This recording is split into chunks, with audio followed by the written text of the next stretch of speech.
নিজের শরীরও যেন নিজের কথা শুনতে চায় না। মানুষ আপনার কথা কি করে বুঝবে বলেন।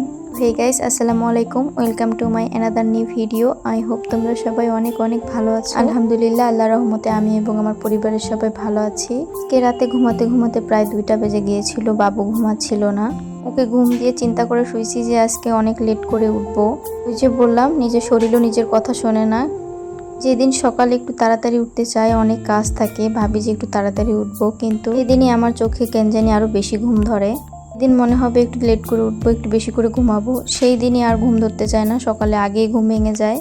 ওটা তোমাদের সাথে আর কার কার সাথে হয় একটু জানায়ও তো। ফজরের নামাজ শেষ করে আর ঘুম ধরতেছিল না, একটু বসে ফোন টোন টিপে এটা ওটা করে তারপরও সময় যাচ্ছিল না, ঘুমই ধরতেছিল না। না পারে চিন্তা করলাম যে না, সকালের কাজগুলো সেরেই নেই, শুধু শুধু বসে থেকে কি লাভ। ফজরের নামাজের পর অনেকের নাকি ঘুম ধরে, আর ফজরের নামাজ শেষ করে আমার কেন জানি ঘুমই ধরতে চায় না। আর যেই দিন ঘুম ধরে সেই দিন আর উঠতেই মন চায় না। ওয়েদারটা বেশ সুন্দর ছিল, কুয়াশাময়, কিন্তু তারপরেও গরম। এই ডিউটি আমার রুটি বানানো, অন্যান্য দিন অন্যান্য খাবারও করি, পরোটা, এক এক দিন এক এক রকম।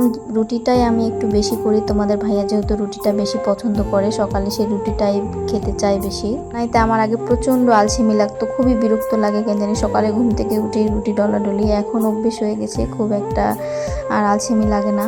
যেহেতু পছন্দ করে তার ইচ্ছে মতো তো করতেই হবে। আমি কোনোদিনও ধনিয়া পাতা খাইতাম না, বিশ্বাস করবো না, আমার এত বছর বাবার বাসার জীবনে কোনোদিনও ধনিয়া পাতা খাওয়াইতে পারেনি আব্বু আম্মু। ওরা আলাদা করে তরকারি রান্না করে খাইতো। আমি শীতের সময় মুড়ি মাখা পর্যন্ত খাইতাম না, ওই মগটাতে ধনিয়া পাতা লেগে থাকতো তাই। তো সেই মানুষ দেখো আমি বিয়ের পরে তোমাদের ভাইয়া এত এত ধনিয়া পাতা পছন্দ করে, ওর জন্য আর না খেয়ে থাকতে পারলাম না। একটু একটু করে তরকারিতে দিতে দিতে আমার অভ্যেস হয়ে গেছে। এতটাই পছন্দ করে যে কাঁচাও খাইতে পারে, সেজন্য না খাওয়াটা শিখে গেছি, যেহেতু জামাই পছন্দ করে বলে কথা।